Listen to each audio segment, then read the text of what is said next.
कहते हैं जब इंसान पर दुखों का पहाड़ टूटता है तब वह सिर्फ एक चीज ढूंढता है, परमात्मा। लेकिन क्या हर पूजा, हर इबादत, हर साधना इंसान को उस परम सत्य तक पहुंचा पाती है? आज की कहानी किसी कल्पना की नहीं, बल्कि एक ऐसे युवक की सच्ची आपबीती है जिसने बचपन से भगवान को पाने के लिए अपना सब कुछ दांव पर लगा दिया। मंदिरों में माथा टेका, पीपल पर जल चढ़ाया, देवी देवताओं की पूजा की, लेकिन जब राहत नहीं मिली तो उसने अपनी पूरी जिंदगी की दिशा बदल दी। हिंदू धर्म से निकलकर उसने इस्लाम की राह अपनाई, कुरान शरीफ पढ़ी, रोजे रखे, नमाज अदा की, दरगाहों की यात्राएं की, झाड़ फूंक सीखी, लोगों का इलाज किया और पूरे 10 वर्षों तक उसी रास्ते पर चलता रहा। सिर्फ एक प्रमाण, सिर्फ एक सत्य और उसकी वर्षों पुरानी मान्यताएं पल भर में हिल गईं। कौन सा वह रहस्य था जिसने उन्हें संत रामपाल जी महाराज की शरण में जाने के लिए विवश कर दिया? यह है लव कुश पटेल जी की अपनी जुबानी। नमस्कार दर्शकों, स्वागत है आप सभी का हमारे खास प्रोग्राम पॉडकास्ट। दर्शकों, आज हमारे साथ जुड़े हुए हैं इस खास कार्यक्रम में लव कुश पटेल, जो कि इनकी आप बीती जीवनी बहुत ही संघर्षमय रहा। इन्होंने समझो हिंदू धर्म में जन्म लेने के दौरान इन्होंने काफ़ी भक्ति क्रियाएं की और उनसे समझो नुकसान भी हुए और लाभ भी हुए। उसके बाद इन्होंने अन्य धर्म पंथों में भी इन्होंने साधना की, जैसे इस्लाम धर्म में भी इन्होंने भक्ति क्रिया की, जो भी होता है कादरी मुल्ला काजियों का बताया हुआ, इस्लामिक स्कॉलरों का बताया हुआ, वो भी इन्होंने अपनाया। लेकिन फिर भी इनको ऐसी क्या जरूरत आन पड़ी कि इनको संत रामपाल जी महाराज जी को ही अपना गुरु बनाना पड़ा। दर्शकों, आज हम जानेंगे उनके ही मुख से इस चीज के संघर्ष में जो ये जीवनी इनकी है आप बीती, उनके मुख से ही जानेंगे। नमस्कार सर। नमस्कार सर, सबसे पहले हमारे दर्शकों को आप अपना परिचय दीजिए। ऐसे तो मेरा नाम लव कुश पटेल है और मैं उत्तर प्रदेश यूपी का रहने वाला हूँ। मेरा गांव जो है कि धौमा पड़ता है, चुनार मिर्ज़ापुर, और मैं फ़िलहाल में अभी तो मेरे को 20 साल हो गया। हम सूरत में रहते हैं, सूरत सिटी में, मतलब काम धंधा करते हैं, यहीं पे रहते हैं। तो लव कुश पटेल जी, अब हमारे दर्शकों को जानकारी दीजिए अपने उस संघर्षमय जीवन का, उस आप बीती का। देखो सर, मैं तो पहले क्या है कि मेरी परिस्थिति बहुत ख़राब थी, भूत प्रेत से भी, मतलब, और घर की भी हमारी परिस्थिति सही नहीं थी। मेरे माता पिता भी मजदूरी मतलब करते थे और उस परिस्थिति में इतनी, मतलब कि घर की परिस्थिति हो जाने के, मतलब ख़राब हो जाने के कारण और मुझे गुजरात आना पड़ा, जो कि मैं उस समय 13 साल का था। 13 साल की स्थिति में मुझे, मतलब 13 साल की उम्र में मुझे गुजरात आना पड़ा सर। तो फिर क्या है कि मैं यहाँ पे काम करते करते काफ़ी दिन जॉब किया। तो जॉब करने के बाद में एक गांव में हमारे एक लेडीज़ रहती हैं, तो जैसे कि उन्होंने भूत प्रेत हमारे ऊपर किया, और होता है जैसे कि भूत प्रेत करा देते, कोई झाड़पुर के टोना टानी ये सब होता है। तो होता है, काफ़ी होता है। तो हम यहाँ पे थे तो हमारे जो है सारे बाल पूरे पक गए और पूरे बाल वाइट हो गए, जो कि मैं 2 साल, मतलब कि 15-16 साल का था तभी।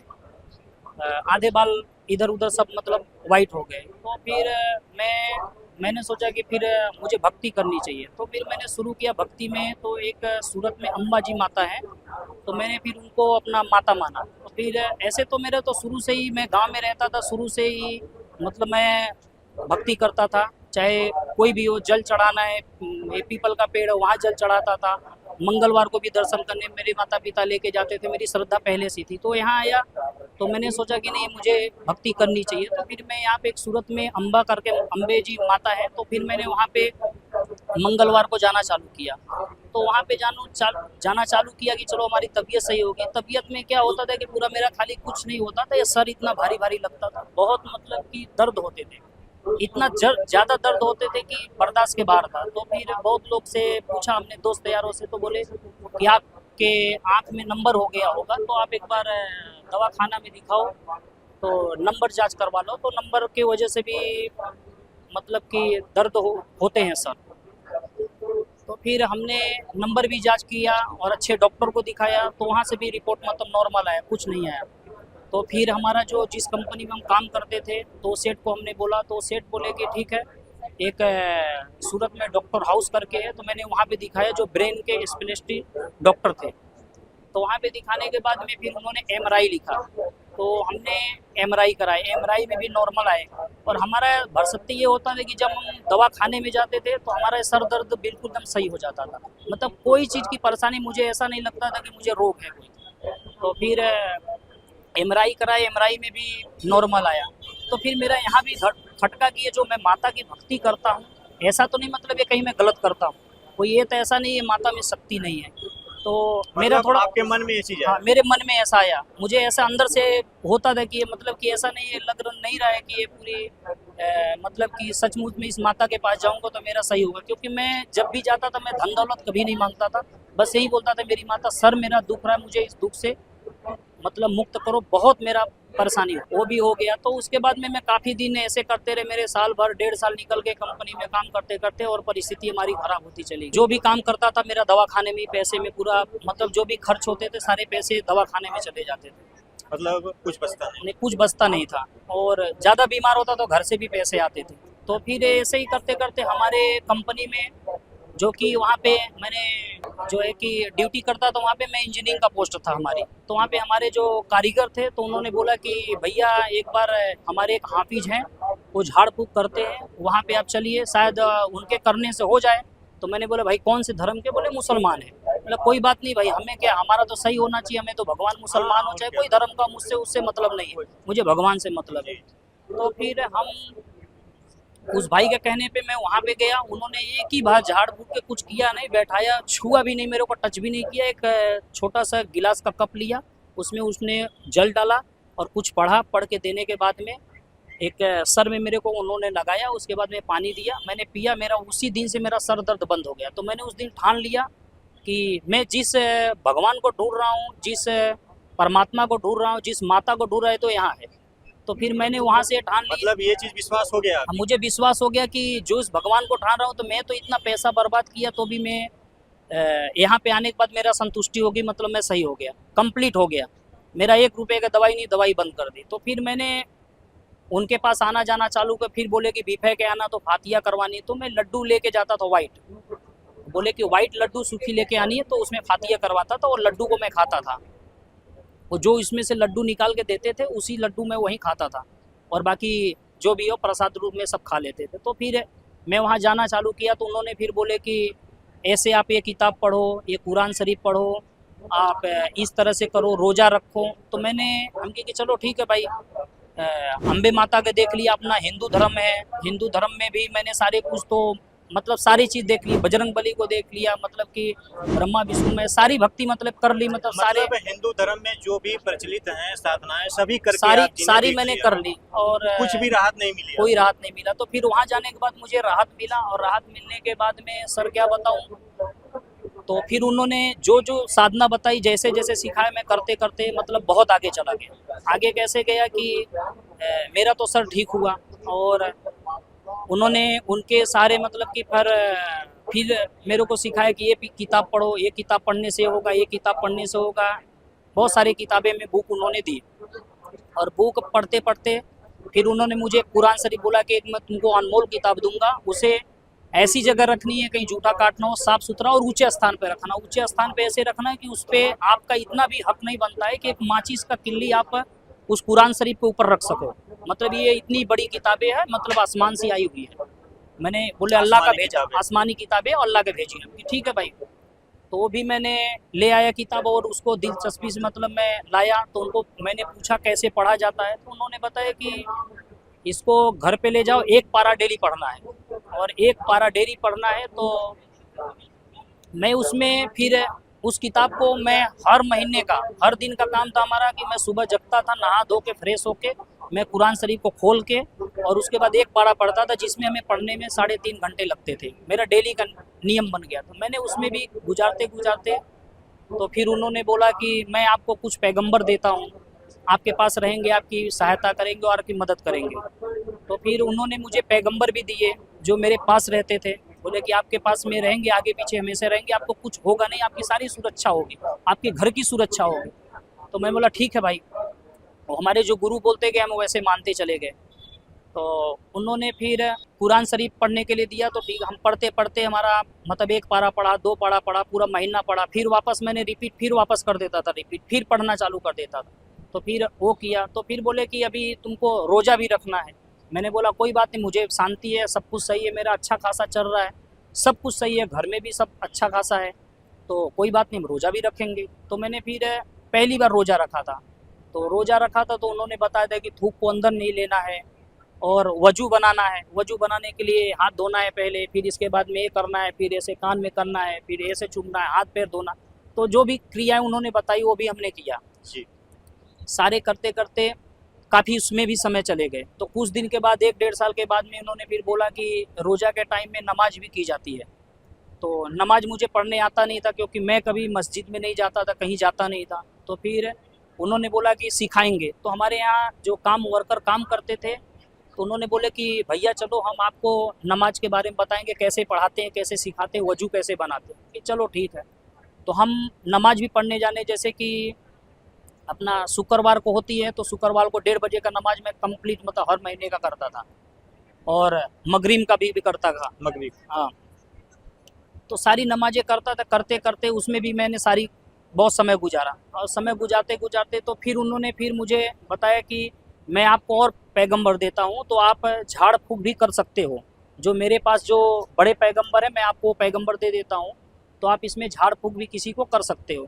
तो मैं बोला ठीक है, मैंने वो भी है। तो उसमें क्या होता था कि वो जो गुरु हमारे थे तो ले जाते थे जैसे घर में बंद कमरे में, फिर उसके बाद में हम लोग उसको फातिया, पहले मीठा ले आते थे, फातिया करते थे, और दूध ले आते, दूध ले आकर फिर ऐसे गोल में रख देते, तो पैसा रखने के बाद में वो पैसा चला जाता था, फिर वहाँ लड्डू आता था, तो प्रसाद हम खाते थे।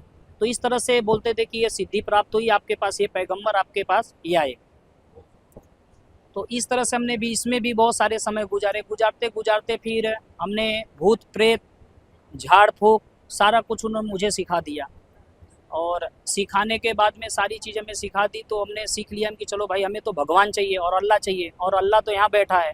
मैं जिस भगवान को और अल्लाह को ढूंढ रहा है तो यहाँ बैठा है, और यहाँ बैठा है भाई गुरु। उनको हमने गुरु सच्चे दिल से बना लिया कि चलो ठीक है, गुरु यही है और अल्लाह तो मिल ही गया, मुझे अब कोई चीज़ की ज़रूरत नहीं। लेकिन पर मेरे आत्मा में खटखट होती रहती थी। हर बार ये खटखट होती थी कि जैसे हम कहीं मस्जिद में जाते थे या नमाज पढ़ने जाते थे, या कहीं मान लो कहीं टूर पे जाते थे, वो लोग मेरे साथ जाते थे, तो वो लोग क्या करते थे, हम मांस भक्षण करते, मतलब मांस खाते थे मांस। तो बोलते कि हम चलो ये खा लेते हैं। तो मैंने बोला देखो भाई, मैं क्या सादा भोजन करता हूँ, मैं तो खाऊंगा वो नहीं। तो वो लोग खाते थे, तो भी मैं अपना सादा भोजन, जैसे कुछ नहीं मिला तो मैं वड़ा पाव खा के, चाहे ब्रेड पकौड़ा खा के, किसी भी तरह से अपना गुजार लेता था। तो फिर ऐसे करते करते तो फिर, और हमने फिर उन्होंने बोला कि जैसे हमारे गुरुजी बोले कि अभी क्या है, अभी यहाँ से चलते हाजी अली, हाजी अली भी नमाज करेंगे। तो हम यहाँ से ट्रेन पकड़ के गए हाजी अली। हाजी अली भी हमने नमाज पढ़ी है, और ख्वाजा गरीब नमाज है, वहाँ पर भी हमने नमाज पढ़ी हुई है। तारागढ़ है, वहाँ पर भी नमाज पढ़ी हुई है, और उनके सालासर एक पढ़ते हैं, मतलब काफ़ी दूर है, वहाँ से 20-25 किलोमीटर दूर है, वहाँ पर भी गए, वहाँ पर भी हमने नमाज पढ़ी हुई है।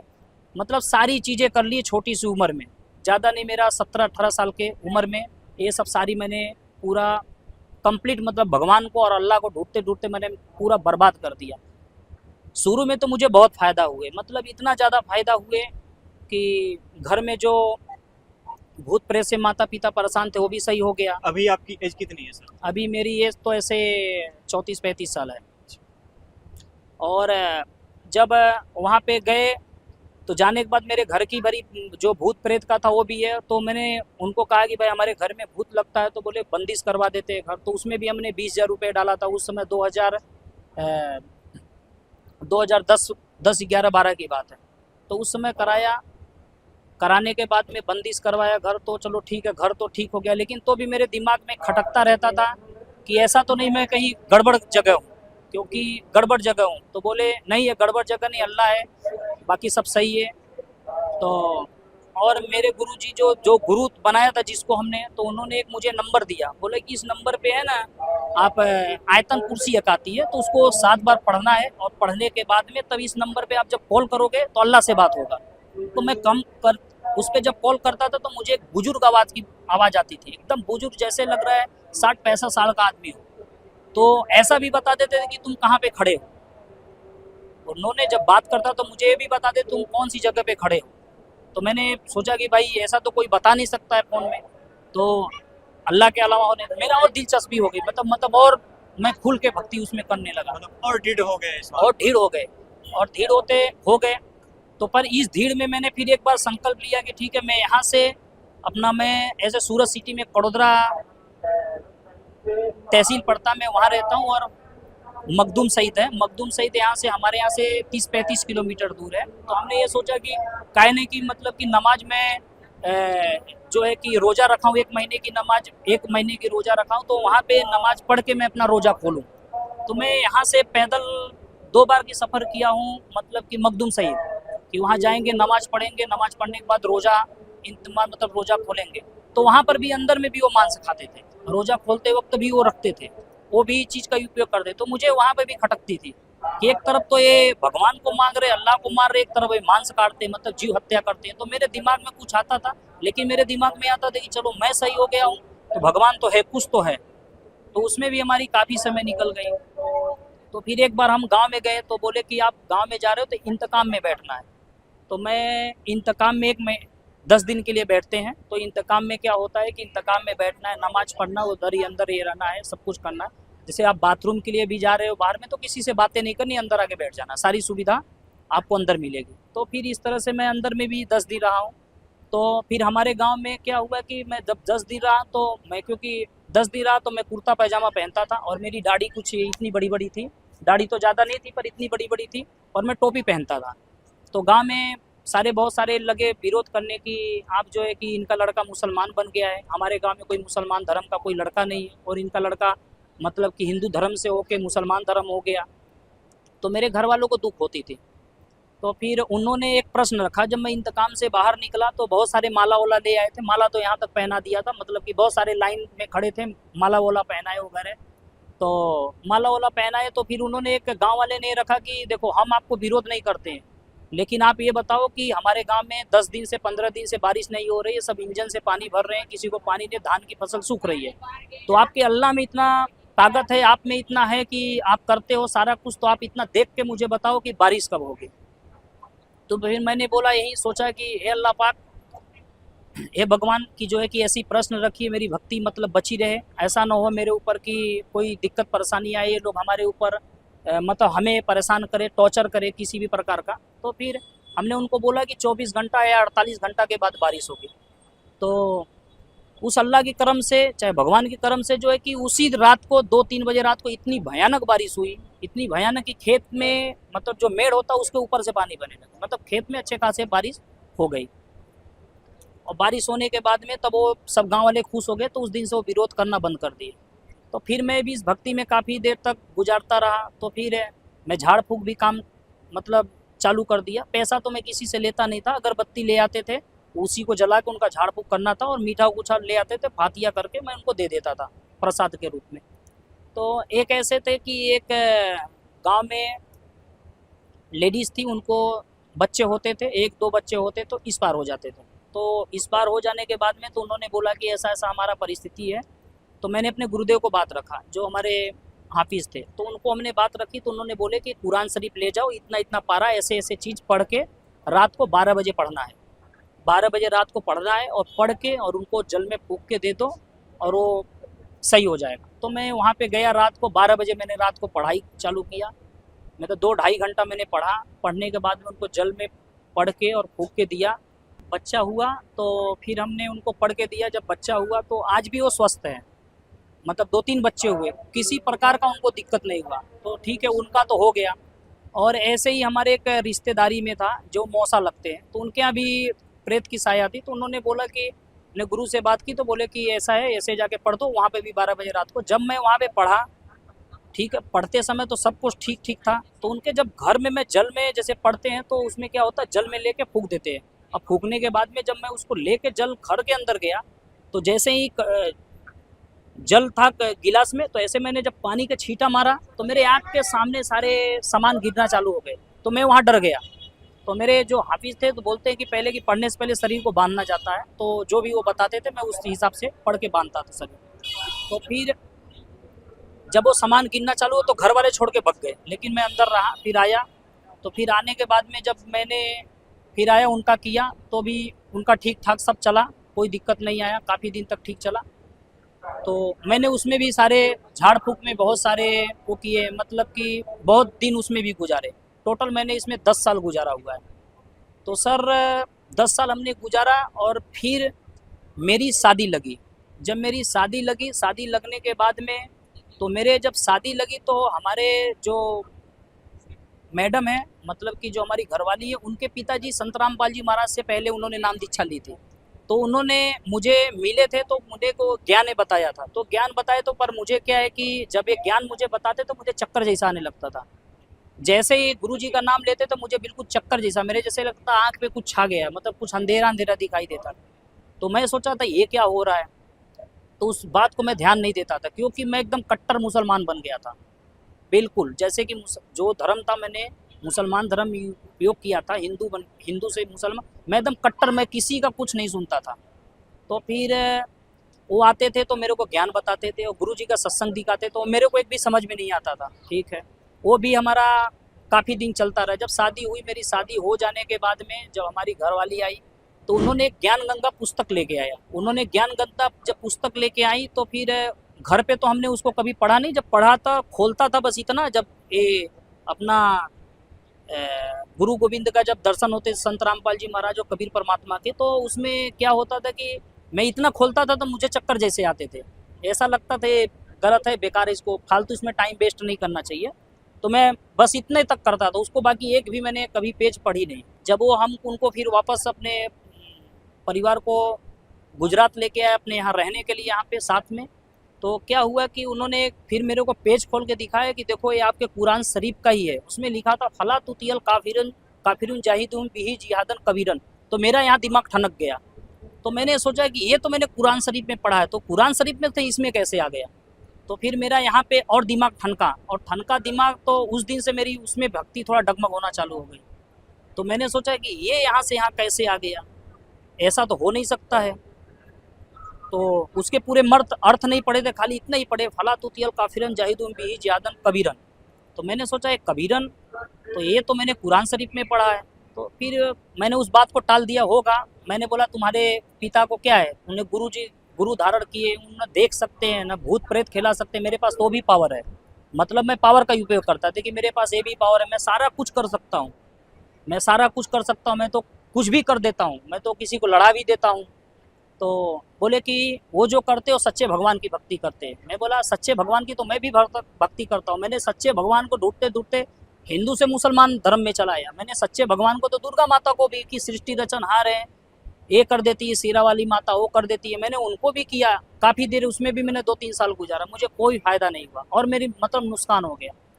जब ये करते करते फिर किताब मैंने देखा तो फिर मेरे पेट में ऐसे एक दिन एकाएक मेरे पेट में दर्द उभरा, मतलब इतना भयानक दर्द उतरा, मैं ऐसा लग रहा है कि मैं मर जाऊंगा, मेरा प्राण निकल जाएंगे। तो फिर प्राण निकल जाएंगे तो फिर मैं उस दर्द के मारे मैं एक लोकल डॉक्टर को दिखाया। तो उन्होंने बोला कि भाई पेट दर्द हो रहा है, तो ज़्यादा दर्द होता, पथरी का शिकायत हो सकता है, इसका सोनोग्राफी करवा लो। तो फिर उन्होंने सोनोग्राफी लिखी। तो मैंने जाके हॉस्पिटल में जहाँ पे लिखी, जिस एड्रेस पे मैंने सोनोग्राफी की, तो मेरा उसमें 7 mm का पथरी निकला, 7 mm का पथरी निकला। तो फिर मैंने अपने गुरु को बताया कि ऐसा ऐसा यार भक्ति करने से ऐसा ऐसा भाई हमने किया, ऐसा ऐसा मेरे साथ होना नहीं चाहिए। उन्होंने बोला हुआ है वो सही हो जाएगा, फातिया करवा दो। मैंने फातिया भी करवाई, ऐसा नहीं कि नहीं, जो उन्होंने बोला जो पैसे का है, चादर चढ़ाना है, जो भी चढ़ाना है, चादर चढ़ाना है, ये दरगाह पे वो दरगाह पे जो भी है, तो मैंने फातिया भी करवा दी, फातिया भी करवा दिया, तो भी मुझे आराम नहीं हुआ। तो मैं फिर उस पथरी के सिलसिले में उसी दिन से मेरा दर्द उभरना चालू हो गया, तो मेरा भक्ति इसमें से भी डगमग हो गई।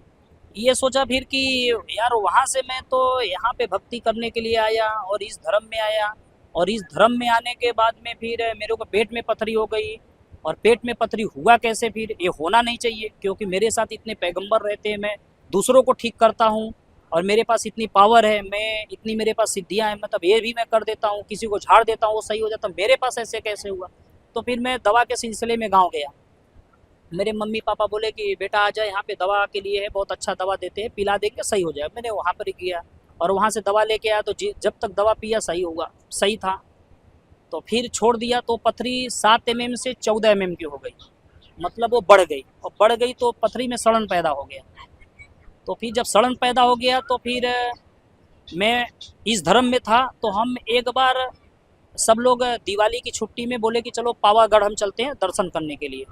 तो उस दिन हम कंपनी में, क्या है कि कंपनी में थोड़ा माल वाल ख़राब हुआ था, तो मैं कंपनी में से जब घर पे आया तो हमारी घरवाली जो है कि रोटी बना रही थी, और ज्ञान गंगा पुस्तक ऐसे रोटी बना रही उसके बाजू में रखा था।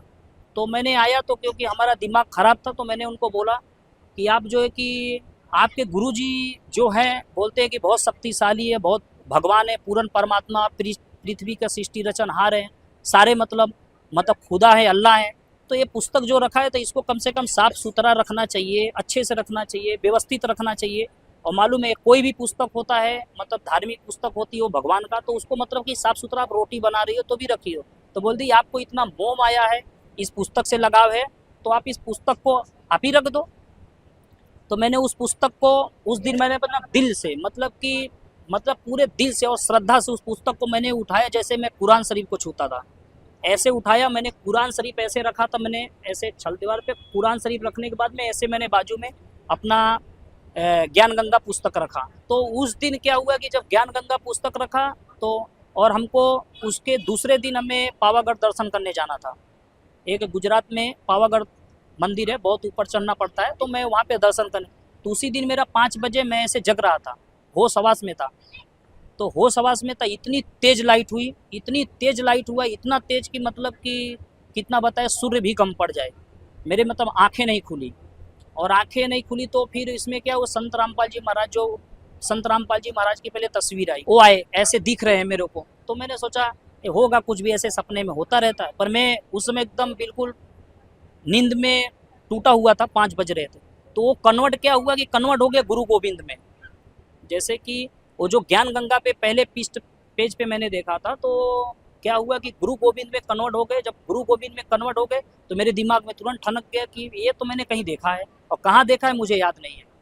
तो मुझे याद आया तो ये तो मैंने ज्ञान गंगा पुस्तक में देखा है, और यही सेम चीज़। तो फिर मेरे दिमाग में आ गया, तो ऐसा तो हुआ, मतलब कि कुछ तो मैटर है। तो फिर मेरा उस दिन और भक्ति डगमग हो गई, मतलब कि मैं जो रोज़ा वोजा करता था, पढ़ता था, उसमें मेरा मन थोड़ा अटपटी लगी कि उसमें तो ऐसा कभी नहीं हुआ, इसमें तो ऐसा हो गया। तो उसमें से एक मेरे को आवाज़ सुनाई दिया कि बेटा आजा मेरी शरण में, सारे दुख दूर हो जाएंगे, मतलब सारे अच्छे रास्ता दिखेंगे। तो मैंने सुबह जगा, और जगने के बाद में सुबह बिस्तर नहीं छोड़ा। पहले उसको बोला कि तुम्हारे जो पापा के गुरुजी हैं, चलना तो इस बार मुझे भी नाम दिला देना। तो बहुत खुश हो गई, तुरंत उसने पापा को फ़ोन किया कि पापा ये तो पता नहीं इनको क्या हो गया, बोल रहे हैं कि जाना तो आएंगे घर पे, तो हमें नाम दिला। वो भी बहुत खुश हो गए, कब आएंगे कब आएंगे। तो मेरा टिकट, क्या मेरे पेट में 14 mm की पथरी थी, तो मैंने टिकट करवाई थी घर पे जाने के लिए। ठंडी का समय था कि ऑपरेशन इसको करवा देंगे, ऑपरेशन करवा देने के बाद में ऑपरेशन हो जाएगा जब, तो सही हो जाएगा। तो जब घर पे गए तो मेरे ससुर जी बोले कि ऐसा है कि ऑपरेशन इसको मत कराओ, पहले गुरुजी से नाम दीक्षा ले लो। तो मेरे माता पिता बोले नहीं, ऑपरेशन करना है पहले, क्योंकि इसने दवाई बहुत कराई है, समय बहुत बर्बाद किया, पैसा बहुत खर्च हो गए, अपनी परिस्थिति ऐसी नहीं है कि इतना खर्च कर सके। तो उन लोगों ने बोला ऑपरेशन के लिए, तो हमने ऑपरेशन में गए, सोनोग्राफी हुआ, जो भी उन्होंने प्रोसेस किया, सारे करवाए। कराने के बाद में मेरा ऑपरेशन हुआ।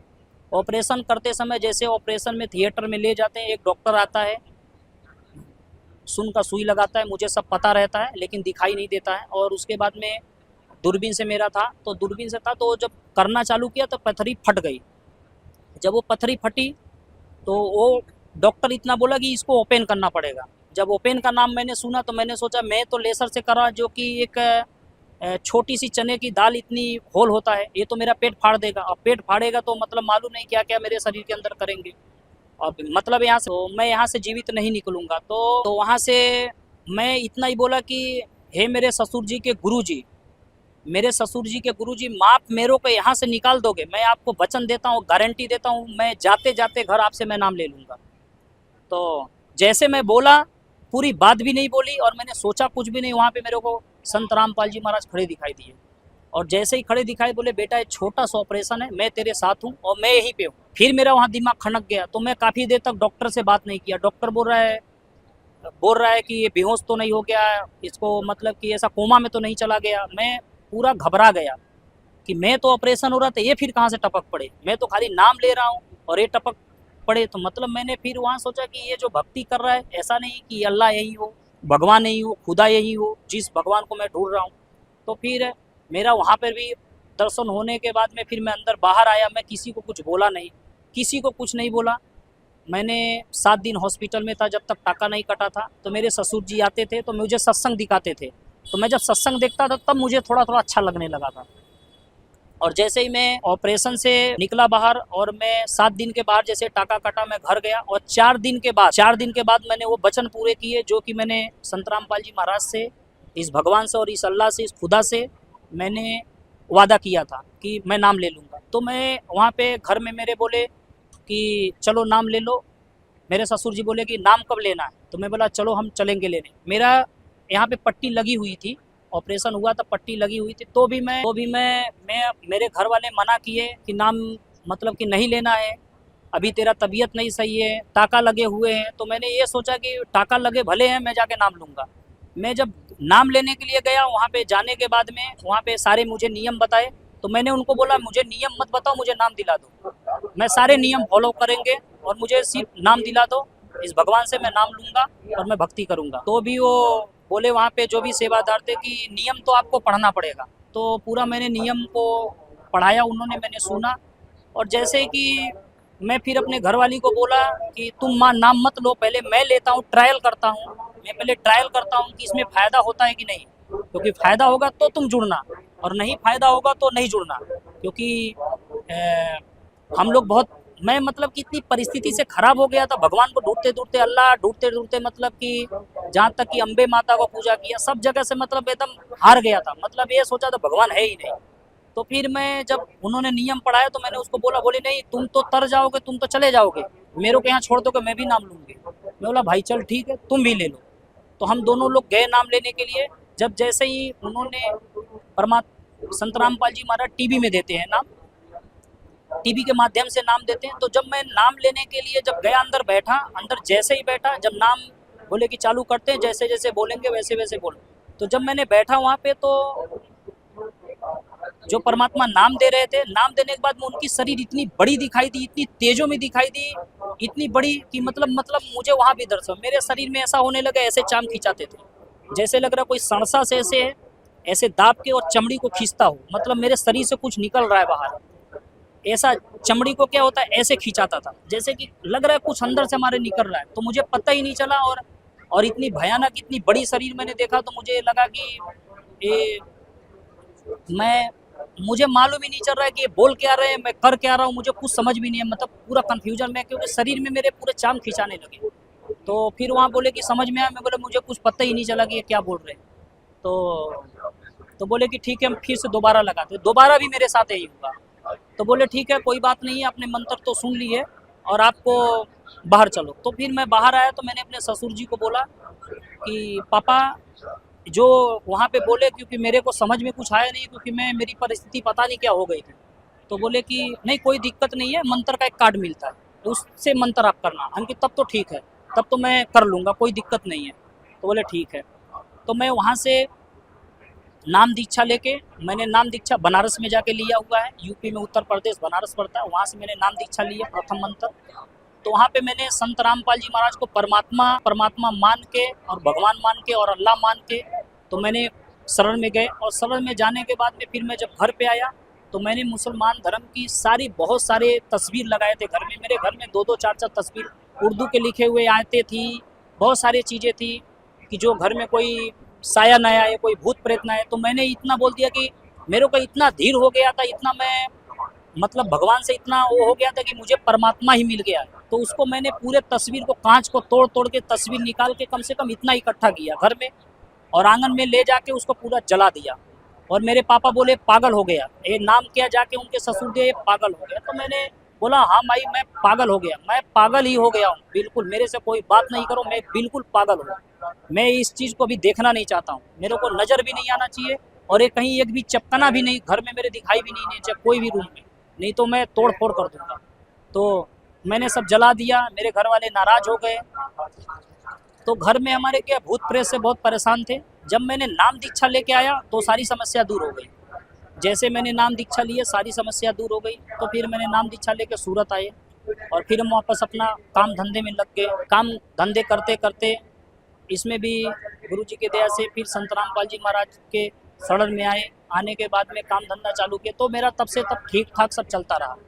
मतलब सारे चीज़ ठीक ठाक चलते रहे। पेट में हमारे पथरी हुआ था, तो पथरी जब मैंने नाम दीक्षा लिया, नाम दीक्षा ऑपरेशन करवा के आया, फिर मेरे पेट में पथरी हो गया, वापस मेरा वहीं पे दर्द हो गया।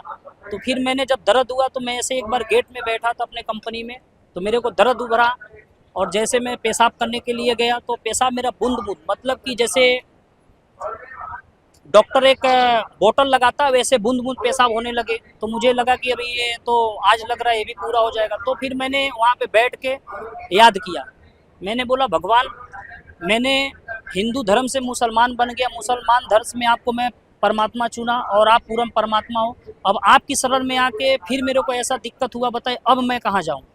अब तो मुझे कुछ नहीं समझ आया, मरने के अलावा मेरे को कुछ समझ में नहीं आता। मैं जाऊँ तो जाऊँ कहाँ, क्योंकि अभी मेरी पेशाब बंद हो गई है। तो पेशाब बंद हो गई तो जाहिर सी बात है मैं कुछ देर में मर जाऊँगा, क्योंकि उस समय तो उम्र ज़्यादा नहीं थी, तो बहुत कुछ सोच लेता था। तो मुझे ऐसी होता आकाशवाणी हुई, जैसे कि कोई कुछ बोल रहा है कि बेटा तू जा ऊपर और पानी चाप के पी। तो मैं चौंक गया, फिर गया ऊपर नाम लेने के बाद में परमात्मा से। तो मैं ऊपर गया, बोतल में पानी भरा और मैंने खूब चाप के पानी पिया। पानी चाप के पिया तो जब पेशाब हुआ तो फिर वो पथरी बाहर निकला पेशाब से। तो पथरी निकला बाहर तो फिर वापस वो दर्द बंद हो गया। तो 5-6 महीने फिर ऐसे चलते रहे। वापस मैं गांव गया, गांव से आ रहा तो फिर हमारा ट्रेन में फिर प्रॉब्लम आ गया, फिर दर्द हो गए, उबड़ गए। तो फिर वापस दर्द उबड़े तो फिर मेरा दिन वैसा हुआ। तो फिर मैंने परमात्मा से पढ़ा था, ऐसे करके मैं परमात्मा से जुड़ा। मेरा 3 से 4 बार पथरी हुआ है और निकल गया अपने आप। इस तरह से ऐसे ऐसे परिस्थिति में मैंने अपना मतलब कि मुसलमान धर्म में गए, धर्म में से वहाँ से मैंने कम से कम 10 साल गुजारे और परमात्मा को ढूंढा, अम्बे माता को पूजा, मतलब भगवान ढूंढा। फिर वहाँ से आए, वहाँ से फिर ये संत रामपाल जी महाराज, मतलब इस पूर्ण परमात्मा का दर्शन हुआ। तो मैंने किसी के कहने से, किसी के बहकावे से मैंने नाम दीक्षा नहीं ली, मैंने नाम दीक्षा ले लिया। नाम दीक्षा लेने के बाद में मेरे को फिर फायदा ही फायदा है, मतलब किसी प्रकार की प्रॉब्लम परेशानी नहीं। एक बार क्या हुआ कि जब ये नाम लिया तो लेने के बाद में होता है कि भाई आश्रम जाना है। तो मेरे को इतना नहीं पता था कि गुरुजी जेल में है। मैंने नाम तो ले लिया, मेरे को कोई मतलब नहीं था। मेरे को अल्लाह मिल गया, भगवान मिल गया, मैं तो खुश हो गया, मतलब बहुत खुश हो गया। और मेरे साथ चमत्कार भी हो गए, दर्शन 3 बार हो गए, जिससे नाम नहीं लिया पहले ही 3 बार दर्शन। तो फिर मेरे ससुर जी बोले कि चलो आ जाओ, चलना है गुरुजी के मतलब आश्रम में जाएंगे, वहाँ हाजिरी लगती तो तुमको दूसरा मंत्र मिलेगा। मैं बोला ठीक है। अब गया वहाँ पे तो मैं अच्छा खासा, मेरे को कुछ पता नहीं, मैंने हिसार स्टेशन पे उतरने के बाद में बाहर निकलते हैं तो थोड़ा सा फील्ड है, तो मैं वहाँ पे सो गया, लेटा। और लेटने के बाद में और जब 4-5 बजा तो पुलिस की गाड़ी आ गई और सारे भगत भाग गए। और जब भगे तो मैं भी अपना क्या किया, मैं भी बहुत तेज़ी से भगा और गया। तो मैं बोला पापा ये सब भाग क्यों रहे, आप भी क्यों भाग गए। तो बोले गुरुजी जेल में है। मैं बोला जेल में कैसे चले गए, आप तो बोलते आश्रम में जाना है, तो बोलते जेल में चले गए। हम कि जेल में कैसे चले गए अभी, अरे अभी तो नाम लिया, सब कुछ सही था, इतना जल्दी जेल में चले गए। बोले नहीं वो तो जेल में है, बरवाला कांड। तो उन्होंने मुझे एक वीडियो दिखाई, तो मेरे वीडियो देखते ही मेरे मतलब कि बहुत मेरा दिल रोया, मेरे आँख में आंसू आ गए। मैंने सोचा कितना अत्याचार भगवान पे किए। तो मैंने बोला जेल में गए चाहे कहीं भी गए उससे हमसे मतलब नहीं, भगवान मिल गया और भाड़ में जाए दुनियादारी, मुझसे भगवान से मतलब है। सारा कुछ ठीक चल रहा है तो फिर क्या करना है, जेल में है आ जाएंगे, उसमें क्या करना है। तो मैं उसमें जेल का कोई बात का ध्यान नहीं दिया। तो बहुत सारे मेरे फ्रेंड भी मिलते, तुम्हारे गुरुजी जेल में। हम के भाई जेल में गुरुजी है ना, मेरे से बात करना हाल खबर, गुरुजी के बारे में मुझे बात नहीं करना, क्योंकि बात करते थे तो मुझे बहुत बेकार लगता था। मैं बोला गुरुजी के मेरे बात बिल्कुल करना नहीं, क्योंकि मेरे गुरुजी जेल में है चाहे जहाँ भी है। तुमको भाई मैंने ज्ञान बता रहा हूँ, नहीं समझ में जेल में तो कोई बात नहीं है, मेरे लिए जेल में नहीं है, मेरे लिए तो बाहर है। तो क्योंकि मेरा दर्शन हो जाते थे, कभी भी चाहता था तो परमात्मा के मतलब दर्शन हो ही जाते। तो फिर मेरी एक क्या हुआ कि मेरी शादी हुई थी, तो एक पेट में फिर जैसे कि मतलब हम लोग घर से आए तो एक पेट में हमारे भगतमती का बच्चा था, तो ज़्यादा नहीं तो भी 4 महीने का था। 4 महीने का था तो वो ख़त्म हो गया। मेरे गुरुजी से नाम दीक्षा लेने के बाद में भी ऐसा हुआ, तो फिर वो 4 महीने का बच्चा ख़त्म हो गया। तो मैंने फिर अपने ससुर जी को बोला ऐसा है, तो बोले नाम दीक्षा नहीं ले तो ये इस तरह का है, मतलब आगे का है आपके भाई काम नहीं आने वाले, मतलब जगत के हिसाब से है, मतलब कि वैसे तो भगवान ने हटा दिया। तो फिर मेरी एक दूसरी बार मेरी एक लड़की हुई तो छोटी सी लड़की हुई। सोचो कि जब ये पैदा हुई तो हाथी जोड़ के पैदा निकली बाहर। तो मैंने ये सोचा कि भगवान ने तो इतना दया की, ये बताओ कि हाथ जोड़ के निकली बाहर। तो मैंने उनको, मेरे मम्मी बोली कि इसको गांव में होता है ना कि बच्चे होते हैं तो 6 दिन में उसको छठी करते हैं और इसको सूप में नहलाते हैं सब। मैंने उनको बोला मम्मी को कि मैंने गुरु धारण कर लिया, मुझे इतना कुछ मालूम नहीं था, लेकिन मैं सत्संग के माध्यम से मैंने बोला मेरे बच्ची को न नहलाना है, न कुछ भी करना है, न कोई चीज़ बांधना है। मैंने अपने ससुर जी को बोला कि वो भगवान की भेजी हुई है, उसको ले जाकर रक्षा सूत्र बांध दो। तो बोले हाँ रक्षा सूत्र बांध देते हैं। रक्षा सूत्र बांध दिए। तो हमारी बच्ची को मतलब घर में फिर विरोध हुआ कि बोले कि ये तुम कुछ नहीं करते हो, ऐसा नहीं करते वैसा। मैं बोला मुझे नहीं करना है क्योंकि हमारे गुरु जी का आदेश नहीं है। तो ऐसे करते को कुछ हमारी लड़की बड़ी हुई। तो एक बार क्या हुआ कि जब हम सूरत में रह रहे थे, अपना काम का छोटा सा घर था, रूम था, मतलब उस भाड़े के किराए पे रहते थे, तो भरा दाल का कुकर उसके ऊपर गिर गया। तो जली ही नहीं, मतलब वो जली नहीं। इतना चमत्कार हुआ, चमत्कार इतना अच्छा हुआ कि जली नहीं। आई तो बताई कि ये ऐसा इसके साथ हुआ। तो मैंने बोला ये परमात्मा का चमत्कार है। तो जब ये चीज़ सुनते थे ना तो और इसमें मन भक्ति में लगता था, इतना मजा आता था भक्ति में करने में कि और हम करें तो और मुझे फायदा हो। हाँ, और दृढ़ता आती थी। तो ये भी करते करते फिर उसके बाद में कुछ दिन के बाद में फिर लड़की को ऐसे ही नाक में कुछ लग रहा वाइट वाइट, जब रुई निकाला तो इतना रुई निकला उसके नाक में से। और रुई बताओ हमारे घर में तकिए भी नहीं फटे थे, कुछ नहीं फटे थे, सारे कुछ। मतलब लड़की जो परमात्मा ने भेजा था पुण्यात्मा, उससे हमें बहुत सीख मिला। मतलब हमारा भक्ति बहुत जगह डगमग हो रही थी और उससे भी परमात्मा ने मुझे बचाया, उसके द्वारा भी। और संत रामपाल जी महाराज की शरण में आने से और उस बच्ची के माध्यम से मुझे भी बहुत मतलब कि डगमग भी होती थी, तो भी उसको जब देखता था मुझे याद आते थे कि नहीं ये सही जगह है, कोई दिक्कत नहीं है। तो फिर ये भी हो गया। और नाम दीक्षा लेके मैं जब यहाँ पे दोबारा आया, आने के बाद में काफ़ी दिन गुजर गए। तो फिर नाम दीक्षा लेने के बाद में तो फिर मैं जब रात को सोता था, जो मैं भक्ति पहले साधना करता था, मुझे उस परेशान करना चालू कर दिया। पैर ऊपर कर देते थे, कभी हाथ खींच देते थे, कभी पटक देते थे। तो मैं सोचा है कि फिर ये गड़बड़ है। तो फिर मैंने अपने ससुर जी को बोला, तो उन्होंने बोला कि ये नंबर है, यहाँ पे बात करना। तो हमने परमात्मा से प्रार्थना की कि परमात्मा ऐसा मेरे साथ हो रहा है और इस तरह से घटना घट रहे हैं, बहुत परेशान है, मतलब बहुत ज़्यादा परेशान है, नींद नहीं आती है रात को। तो वहाँ से ऐसा आदेश आया भगवान का कि बेटा आज से नहीं परेशान करेंगे, परमात्मा दया करेंगे। तो उस दिन से ये चीज़ बंद हो गया। और बंद होने के बाद में तो ऐसे ऐसे करके और मालिक की दया से हम भक्ति अभी अच्छी खासा चल रही है। चलते चलते मतलब कि कुछ दिन, अभी ज़्यादा दिन नहीं है, 2 साल पहले क्या हुआ कि बीच में मेरा थोड़ा तबीयत ख़राब हो गया था। बीच में जब तबीयत ख़राब हुआ तो मुझे ऐसा लग रहा है कि मुझे मेरे साथ में तबीयत इतना मेरा भयानक ख़राब हुआ इधर बीच में 2 साल पहले कि मैंने ऐसा सोचा कि मेरे साथ लग रहा है कुछ हो रहा है, नया होगा। मुझे समझ में नहीं आ रहा हो क्या रहा है। पृथ्वी कभी उल्टी पुल्टी लग रही है। तो फिर उस दिन मैं कंपनी में काम करने के लिए गया, वहाँ पे गया तो मुझे चक्कर आ गया। चक्कर आने के बाद में मैं मेरे जो वहाँ पे फ्रेंड थे, फिर गाड़ी में लेके घर पे आए। लेके आने के बाद एक मेरे घर पे एक बहन आई थी। उन्होंने बोला कि आई थी हमारे यहाँ घूमने के लिए, टहलने के लिए। मैं बोला बहन आज रुक जाओ, आज मत जाओ, पता नहीं कैसा लग रहा है मुझे, आप रुक जाओ। तो उस दिन वो रात को वहाँ पे रुक गई। तो मेरा रात को 2 बजे रात को समझो कि मैं हॉल में सोया था, आगे सोया था सभी के साथ में, सभी लोग थे, अपने बच्चे भी थे, वो बहन भी थी, परिवार भी थे, सारे लोग सोए थे। तो मैं जैसे उठ के गया लास्ट में पेशाब करने के लिए, और पेशाब बाथरूम गया और आया और चारपाई लास्ट वाले रूम में रखी थी, मैंने वहाँ सो गया। और सोने के बाद में मेरी शरीर इंगली ऐसे हिलाता तो नहीं हिलता था, पैर भी नहीं हिलता। तो वहाँ पे 4 आए काले काले कपड़े पहन के, 4 आए काले काले कपड़े पहन के। तो फिर आने के बाद में उन्होंने तुरंत शरीर निकाल दिया, मतलब मेरी आत्मा को बाहर निकाल ली। जैसे ही आत्मा को जब बाहर उन्होंने निकालने के बाद में, और मुझे इतना नहीं पता चला कि मैं गुरुजी से नाम दीक्षा ली और मेरे परमात्मा तो संत रामपाल जी महाराज है, ये तो समर्थ हैं, ये तो कुछ भी कर सकते हैं, इतना तो मुझे विश्वास हो गया था। तो मैंने कुछ नहीं किया। तो फिर मैंने मैंने सोचा कि तब मैं जब शरीर निकली तो मेरी शरीर एक शरीर तो नीचे चारपाई में पड़ी है और दूसरी से वो दिख रही है। तो फिर मैंने सोचा कि तो परमात्मा बोलते हैं ऐसे तो एम के दूत तो निकाल नहीं सकते हैं शरीर। तो मैंने मंत्र जाप किया जो संत रामपाल जी महाराज देते हैं। पहला मंत्र देते हैं, प्रथम मंत्र देते हैं, फिर सतनाम देते हैं, उसके बाद आगे मंत्र देते हैं। तो फिर मैंने प्रथम मंत्र 3 बार जाप किया।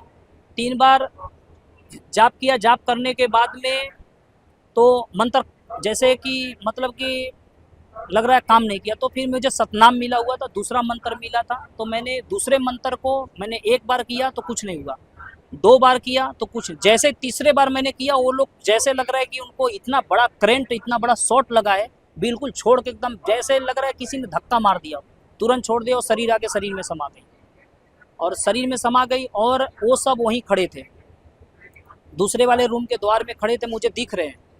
और मैंने सोचा कि ये लग रहा है मुझे लेके जाके रहेंगे। तो मैंने तुरंत सुमिरन चालू किया और मेरा ऐसे घटना ने मेरा दिमाग नहीं काम किया। तो मैंने फिर संत रामपाल जी महाराज का जो कि सुबह सुबह जेलदाम से लाइव आता था वीडियो ऑडियो, तो मैंने वो लगा दिया। उसके बाद में मैंने वो लगाया। लगाने के बाद में वो सब काफ़ी देर तक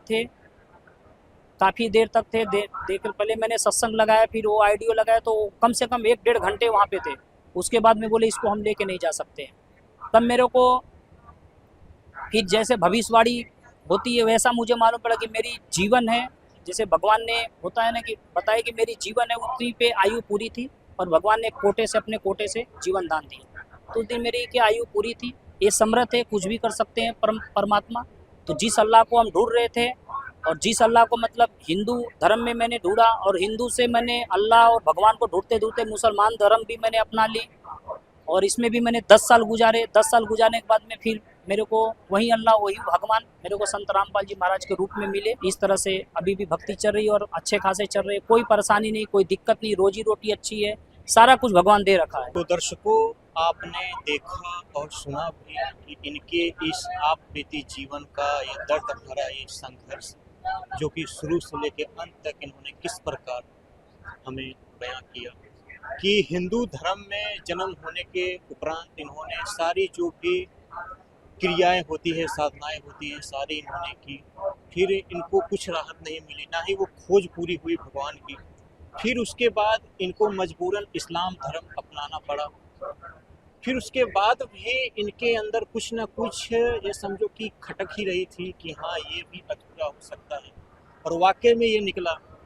फिर उसके बाद इन्होंने संत रामपाल जी महाराज जी के शरण में जब आए, फिर उसके बाद इनको पूरी तरह से संतुष्टि मिली और पूरा इनका जो भी दुख दर्द था सारा खत्म हुआ, तो सही रहा। तो बहुत बहुत धन्यवाद लवकुश पटेल जी जो हमारे कार्यक्रम में आए, पधारे, और हमारे जनता भी जो देख रही है अभी इस वक्त, उनको भी कहीं ना कहीं ये परिस्थिति से गुजरे होंगे या गुजर रहे होंगे, तो उनको भी नई दिशा मिलेगी, सही राह मिलेगी। तो अब हम धन्यवाद करते हैं आपका और धन्यवाद करते हैं जनता का जो समय दिए इतना। तो दर्शकों, अब मिलेंगे फिर ऐसे ही रोचक तथ्यों और तर्कों के साथ नए अपने पॉडकास्ट में। तब तक के लिए बने रहिएगा हमारे चैनल जैसे न्यूज़ के साथ।